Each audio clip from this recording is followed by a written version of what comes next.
आप लोग कैसे हैं? उम्मीद करता हूँ सब लोग बढ़िया होंगे। तो मैं काफ़ी दिनों बाद आपके सामने वीडियो लेकर आया हूँ। रीज़न यही था कि कुछ बच्चों का कहना था कि पोर्शन कंप्लीट नहीं हो पाता, डेली आप वीडियो डालते हैं तो हम लोग कर नहीं पाते हैं। तो मैंने कुछ दिन आपके लिए गैप दिया था। तो उम्मीद करता हूँ बहुत सारे लोगों के पेपर भी हो चुके हैं, ऑनलाइन एग्जाम भी दे चुके, बहुतों को तो फुल में से फुल भी मिल रहा है मैथ्स और साइंस में। तो ये बहुत अच्छी बात है। तो मैं चाहूँगा कि आप लोग ऐसे ही मार्क्स ग्रो करते रहें, लेके आते रहें। अच्छा लगता है मुझे भी जानकर कि बच्चों ने इतना अच्छा स्कोर किया मेरे पढ़ाने के बाद। ठीक है ना। तो आज चलिए हम लोग स्टार्ट करने वाले हैं चैप्टर 1। चैप्टर 1 में हमारे पास जो पोर्शन था इक्विलिट्स डिवीजन लेमा, वो रिमूव्ड हो चुका है। मतलब हमें पढ़ना है प्राइम फैक्टराइजेशन मेथड से, मतलब एक्सरसाइज 1.2 से। क्लियर है? तो चलिए सबसे पहले आज हम स्टार्ट करते हैं 1.2 से। उसके पहले कुछ इंट्रोडक्शन हो जाए, इसमें ज्यादा कुछ है नहीं। प्राइम फैक्टराइजेशन पढ़ेंगे हम लोग, राइट। प्राइम फैक्टराइजेशन हम लोग पढ़ने वाले हैं। तो प्राइम फैक्टराइजेशन में सबसे रियल नंबर में हम पढ़ेंगे प्राइम फैक्टराइजेशन। तो प्राइम फैक्टराइजेशन में एक्चुअल में होता क्या है, किसी भी नंबर के जब आप फैक्टर निकालोगे तो वो कैसे होने चाहिए? प्राइम नंबर होने चाहिए। अब प्राइम क्या है भाई? तो प्राइम वो नंबर होते हैं जिनके सिर्फ दो फैक्टर्स होते हैं, मतलब वन वन, वो स्वयं वो नंबर। कंपोजिट नंबर वो होते हैं जिनके फैक्टर दो से ज्यादा होते हैं। अब दो से ज्यादा कैसे? जैसे ले लेते हैं 4। तो 4 की टेबल में भी आता है, 1 की टेबल में भी आता है, 2 की टेबल में भी आता है। तो 4 के फैक्टर 3 हो गए, और जिसके फैक्टर 3 होंगे वो कंपोजिट होगा। मतलब जिस दोज नंबर विच है मोर देन 2 फैक्टर्स, जिसके दो से ज्यादा फैक्टर्स होंगे वो नंबर क्या कहलाएगा? प्राइम नंबर नहीं बल्कि कंपोजिट नंबर कहलाएगा। क्लियर हुआ? तो कंपोजिट वो है जिनके दो से ज्यादा फैक्टर हैं, और प्राइम वो है जिनके दो ही फैक्टर्स होते हैं। तो आइए सबसे पहला बेस्ट एग्जांपल लेते हैं और निकालते हैं 32 और 54 का प्राइम फैक्टराइजेशन कैसे करना, राइट। तो सबसे पहले हम ले लेते हैं एलसीएम ऑफ 32 और 54 का। तो ध्यान दीजिए, 2 16 जा, 2 8 जा, 2 4 जा, 2 2 जा, 2 1 जा। 54 का ले लेते हैं तो 2 2 जा, 2 7 जा, 3 9 जा, 3 3 जा और 3 1 जा। राइट। 3 9 जा, 3 3 जा, 3 1 जा। अब इसको लिखना कैसे है? इसको लिखने का तरीका ये है 1 2 3 4 5। तो 2 की पावर 5। अभी तक ये नहीं लिखते थे ना, अब ऐसे ही पावर बनाकर ही लिखना होता है, राइट। और always use prime number, always use these are the prime numbers. And यहां पर 2 की पावर 1 और यहां पर कितना? 3 की पावर 3। अब बात आती है, आपको निकालना है सबसे पहले क्या? सबसे पहले निकालना है HCF ऑफ 32 एंड 54 का। आपको HCF निकालना है। हाउ? कैसे? देखिए सबसे पहले देखिए दोनों में कॉमन क्या है? 2 कॉमन है। दोनों में कॉमन क्या है? 2। अब जो कॉमन है उसमें सबसे लोवेस्ट पावर देखिए, तो लोवेस्ट पावर वाला ये है। तो आंसर आ गया 2 की पावर 1। और कुछ कॉमन है क्या? नहीं है। जब कुछ और कॉमन नहीं है तो एचसीएफ सिर्फ यही होता है। एलसीएम, एलसीएम ऑफ 32 एंड 54 का क्या एलसीएम होगा? दोनों में जो हाईएस्ट, पहले तो कॉमन चेक करो, कॉमन क्या है दोनों में? 2 और 2। इन 2 में, दोनों 2 में से किस में हाईएस्ट पावर है? 2 की पावर 5 में। तो 2 की पावर 5। इसके अलावा जो बच गया, अब कुछ कॉमन दिख रहा है क्या? नहीं है कॉमन। कॉमन नहीं है, पर कुछ वैल्यू तो है। कॉमन नहीं है हमारे पास, ये कंफर्म है, कॉमन नहीं है। लेकिन लेकिन लेकिन ये डिजिट बच तो रही है ना। तो जो बचेगी भी, उसको जितनी बचेंगे, चाहे ऊपर वाले में हो चाहे नीचे वाले नंबर में, जिसमें भी बचेंगी हमको वो भी लिखना होता है। So this is your LCM. और एलसीएम हमें ऐसे ही लिखकर दिखाना है, पूरा कैलकुलेट नहीं करना है। मान लीजिए वेरीफाई आ जाए, क्या आ जाए कि वेरीफाई करो LCM into HCF is equal to product of 2 number, then यदि आ जाता कि LCM into HCF is equal to product of two number, check करो, तो फिर कैसे करोगे? वेरीफाई करने को आ गया तो पहले आपने एलसीएम निकाला, एचसीएफ निकाला, और आपको वेरीफाई करना है, मतलब एलएचएस को आरएचएस के सेम कर। This is the formula. By using this formula we also can find out the HCF और एलसीएम और एनी टू नंबर्स, राइट। तो हम वेरीफाई करेंगे। तो एलसीएम कितना? एलसीएम देखो 2 की पावर कितना है 5, और 2 की पावर 5 मतलब होता है लगभग 32 एलसीएम, और 3 की पावर लगभग मतलब होता है 27। एचसीएफ कितना है 2, और प्रोडक्ट ऑफ टू नंबर, तो दो नंबर कौन से? 32 और 54। तो 32 और 54 आपस में इंटू कर लेते हैं। 32 और 54 का तो आएगा 4 2 8, 4 3 12, 5 2 10, 16। तो ये आंसर आ गया 8271। इसका आंसर आ रहा है 1728। इसको भी करोगे तो 1728 आंसर निकलकर सामने आ जाएगा। करके देखना चाहोगे? चलो 32 इंटू 64, 64 इंटू 27, राइट। 7 4 28, कैरी 2, 7 6 42, 42 44, 2 4 8, 2 6 12। तो ये 8 12 7, ये 17 28 इसका भी आ रहा है। तो इसका मतलब जो एलएचएस है वो आरएचएस के क्या हो गया? वेरीफाई हो गया। मतलब जो हमने कैलकुलेट किया बिल्कुल एकदम सही है। क्लियर हुआ? तो इस तरीके से आपको एलसीएम एचसीएफ निकालना है और वेरीफाई करना है कि किस तरीके से आप वेरीफाई कर रहे हैं। चलिए मैं इसके अलावा एक क्वेश्चन आपको और कराता हूँ कि इसमें हम कैसे वेरीफाई करेंगे यदि क्वेश्चन एग्जाम में पूछ ले तो, या 3 वाला करा दूं क्या? चलिए 105 120 लेते हैं। सेकंड क्वेश्चन 105 और 120 लेते हैं, राइट। 120 ही है कि 10 क्या है? ओके 120 105। इसका एलसीएम ले लें। एलसीएम ऑफ 105 लेते हैं। 5 2 5 1 3 7 7 1 120 का ले लेते हैं।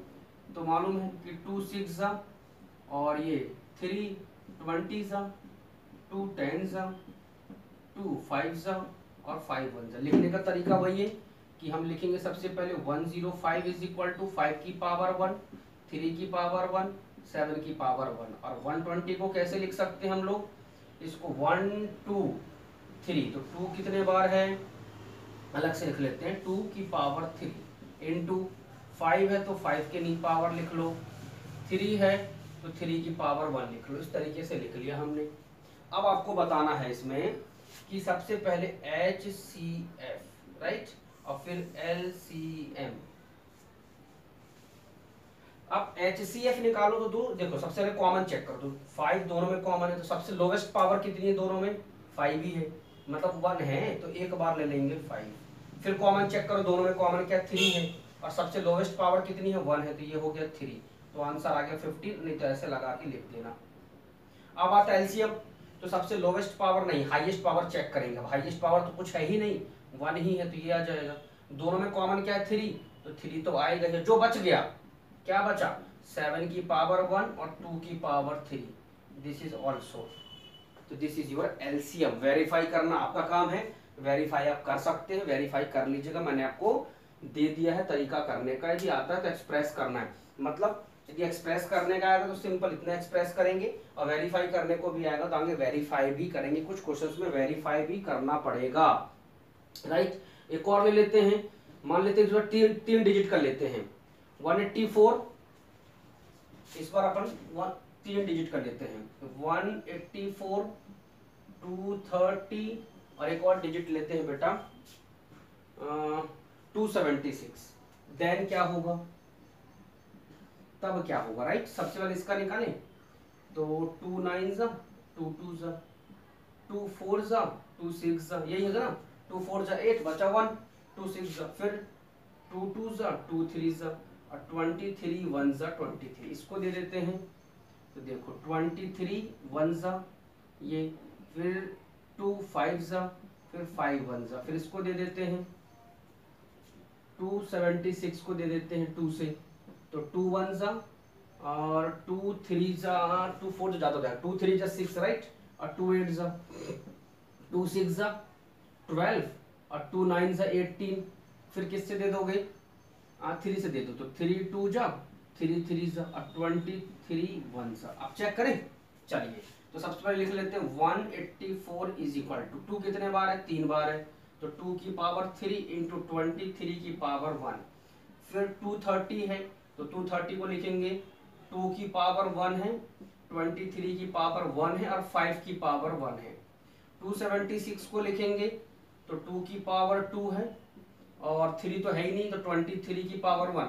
ऑर्डर कुछ भी चेंज कर सकते हैं, ऐसा कुछ नहीं है ना, ऑर्डर कुछ भी ले सकते हो। 23 की पावर 1 इंटू 3 की पावर 1, अब कुछ नहीं है, सेम नहीं है। तो सबसे पहले निकालेंगे HCF, फिर निकालेंगे LCM। तो HCF देखो तीनों में कॉमन क्या है, तीनों में कॉमन है 2 और सबसे लोवेस्ट पावर कितनी है, इतनी, तो 2 की पावर 1। इसमें कॉमन क्या है 23 और लोवेस्ट पावर कितनी है 23। आंसर आ गया। कुछ नहीं करना है भाई, बहुत इजी है, मैंने बताया ना आपको बहुत इजी है। अब इसमें हाईएस्ट पावर चेक करो तो हाईएस्ट पावर कितनी है 2 की पावर 3, तो ये आ गया। इसमें क्या है सिर्फ 23 ही है, हाईएस्ट पावर का कोई रोल नहीं है इसमें।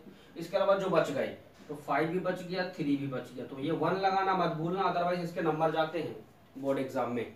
तो मैंने आज आपको इतना कुछ बता दिया किस तरीके से आप निकालेंगे। इसके बाद मैं कुछ चीजें और ले लेता हूं और वो आपको सॉल्व करके दिखाऊंगा। तो ये तो हमारा क्वेश्चन नंबर 1 हो गया, जिसमें आप सॉल्व करेंगे और बताएंगे कि किस प्रकार से आप करेंगे। तो ये तो मैंने क्वेश्चन नंबर 1 के आपको क्वेश्चंस बता दिए। अब हम ले लेते हैं कुछ अलग से और वेरीफाई करने के लिए कि किस प्रकार से आप वेरीफाई करोगे। ठीक, तो एक्सरसाइज 1.2 ले लें क्या, बताओ। 1.2 ले लेते हैं, एक्सरसाइज 1.2 ले लेते हैं, जिसमें से फर्स्ट क्वेश्चन मैं आपको करा देता हूं। चलिए अब एक्सरसाइज, अब तो आप समझ चुके हैं ना, तो आपको बन जाएगा एक्सरसाइज 1.2 क्वेश्चन नंबर 1। उसने बोला है, क्या बोल रहा है, express each number as a product of its prime factor. तो एक नंबर लेते 3825, एलसीएम ऑफ 3825 का एलसीएम ले लो और सॉल्व करो। सबसे आखिरी में 5 है तो डिविजिबिलिटी वाला 5 लगा दो। 5 7 जा 35, बचा कितना, 8 में से 5 गए 3, और 5 6 जा 30, 5 5 जा, फिर 5 से दे दो तो 5 1 जा 5, बचा कितना, 5 5 जा 25, बचा 5 3 जा 15, फिर 3 से दे दो तो 3 5 जा 3 1 जा, अब 17 तो 17 3 जा और 3 1 जा। अब इसने बोला इसको प्राइम फैक्टर के रूप में लिखो, तो सिर्फ एक्सप्रेस करना है, सिर्फ एक्सप्रेस करना है। तो 3825 इज इक्वल टू, देखो एक्सप्रेस करना है बेटा, तो 5 की पावर 2, 3 की पावर 2 और 17 की पावर 1, दैट्स ऑल। बस कुछ नहीं करना है, उसने एक्सप्रेस करने बोला, हमने एक्सप्रेस कर दिया। एक और करा दूं क्या, चलो एक और करा देता हूं 5005, एक और इसका करा देता हूं 5005। इसका एलसीएम ले लेते हैं हम लोग और सॉल्व कर लेते हैं। तो 5 1 जा 001, अब किससे जाएगा, अब किससे जाएगा 11 से, नहीं भाई इसी सेम से जाएगा, 1001 1 जा। अब वही फिर से 5005 इज इक्वल टू 5 इंटू 1001, ये एक्सप्रेस कर दिया पावर 1, क्योंकि इसके अलावा कुछ भी सेम नहीं आ रहा है। क्लियर हुआ, पावर 1 लगाना मत भूलिएगा। एक आध और बता दूं क्या, 156, एक और कर लेते, चलो 156 कर लेते हैं, राइट। तो 2 7 जा 40 और 2 8 जा 16, 2 7 जा 40, 2 से दे दो, 2 3 जा 6, बचा 1, 2 9 जा 18, अब किसी से नहीं जा रहा यार, 39 से ही जाएगा। 13 3 जा 39 नहीं होता है, होता है क्या, 13 3 जा या 3 3 जा 9, 3 1 यस 39, तो 13 से दे दो, 13 3 जा और 3 1 जा, एक्सप्रेस करना है। तो 156 इज इक्वल टू 2 की पावर 2, 3 की पावर 1 और 13 की पावर भी 1। तो इस तरीके से आप क्या कर सकते हो, कंप्लीट कर सकते हो। क्लियर हुआ, आप कर लोगे। इसके बाद बचे हुए क्वेश्चंस मैं उम्मीद करता हूँ आपको बनते हैं, ऐसा नहीं है, आप लोग बड़े हो चुके हो भाई, मैं पढ़ा रहा हूँ आपको इतने समय से। मैंने देखा है बहुत सारे बच्चों के अभी एग्जाम हुए ऑनलाइन, इस बीच में जब बच्चों ने अपने टेस्ट दिए तो बहुत सारे बच्चों को फुल मार्क्स मिले भाई, 40 में से 40, किसी को 50 में से 50, 30 में से 30, 20 में से 20, तो बहुत अच्छी बात है, मैथ्स और साइंस में भी मिल रहे हैं। तो और ये आपके लिए बहुत बड़ा बेनिफिट देके जाएगी, so don't worry. Find the LCM and SCF of each of the following pair of integer and verify the LCM and SCF product of two number. No problem. फिर वही कहानी अपने पास। तो सबसे पहला 1.2 का क्वेश्चन नंबर 2 का हम फर्स्ट पार्ट लेंगे। क्या है फर्स्ट पार्ट? 26 और 91। तो लेते हैं LCM ऑफ 26 एंड 91 का। क्या करना है? इसको एक्सप्रेस करिए। एक्सप्रेस करने के बाद उसको प्रॉपर तरीके से अरेंज करना है। अरेंज मतलब सिंपल, वही वेरीफाई करना है। चलिए, तो 2 13 और 13 1 तो खत्म। इसको देखे तो 91 किसके टेबल में आएगा भाई? कुछ आइडिया लगा सकते हो? 13 का कितने बार करें? 13 4 जा 52 होता है, लगभग 13 7 जा कर लो, आ जाएगा। ठीक है, और अब 7 1 जा 7, तो अब कुछ भी नहीं, देखते हैं एक बार लिख के इसको। यहाँ लिख लेते हैं अपन सबसे पहले 26, तो 26 में 2 इंटू 13 पावर 1, फिर 91 है तो 13 तो इसके नीचे और 7 इसके नीचे। अब चेक करेंगे सबसे पहले HCF। तो बेटा क्या दोनों में कुछ कॉमन है? यस। अब ये है। अब इसमें लोवेस्ट पावर कितनी है? ये है, तो आंसर आ गया। अब यदि पूछे LCM, तो देखो बेटा दोनों में सबसे हाईएस्ट पावर है क्या? कुछ नहीं है, 1 ही बस तो है, तो 13 ही लिखो। इसके अलावा कुछ कॉमन है क्या? नहीं, तो जो बच गए सब लिख दो। अब इसको क्या करना है? वेरीफाई करना है। क्या करना है? वेरीफाई। चलिए तो वेरीफाई करते हैं। LCM into HCF product of two number. चलिए तो प्रोडक्ट ऑफ LCM देखते हैं। तो LCM कितना है? 13 into 2 into 7। Product of two number 26 into 91। अब इसको इंटू कर लो, तो 26 इंटू 91, तो 1 6 जा 6, 1 2 जा, और 9 6 जा 54, 9 2 जा 18, 18 23। ये आ गया लगभग हमारे पास 6 4 2 6 2 3। इसको भी कर लो तो 2 3 6 6 आ जाएगा। तो ये LHS जो होगा वो RHS के सेम हो जाएगा। क्लियर? तो आज के लिए सिर्फ इतना ही पढ़ेंगे। कल के लिए मैं फिर आऊंगा। कल आपको नया वीडियो दूंगा, उसमें फिर नई चीजें दूंगा, नई चीजें इंक्लूड करूंगा, और साथ में आपको फिर से रेगुलर क्लासेस हमारी चलने लगेंगी, क्योंकि अब आपके बहुत कुछ सिलेबस मैंने करा दिया है। तो फर्स्ट चैप्टर का डायरेक्टली हम किस चैप्टर में आने वाले? 10th चैप्टर में। फिर 10th चैप्टर जैसे ही होगा तो 11th और 12th खत्म हो जाएगा, लगभग कोर्स फिनिश। फिर अपन करेंगे ट्रायंगल चैप्टर एकदम लास्ट में, बहुत अच्छे से प्रिपेयर करेंगे ताकि वो एग्जाम में आए और तुरंत बन जाए, क्योंकि थोड़ा सा वो चैप्टर थोड़ा टफ पड़ता है, इजी उतना नहीं है, थोड़ा समझना भी ज्यादा पड़ता है, भूल भी जाते हैं बच्चे। Okay, so thank you very much and have a nice day. पढ़ते रहिए, ध्यान दीजिए।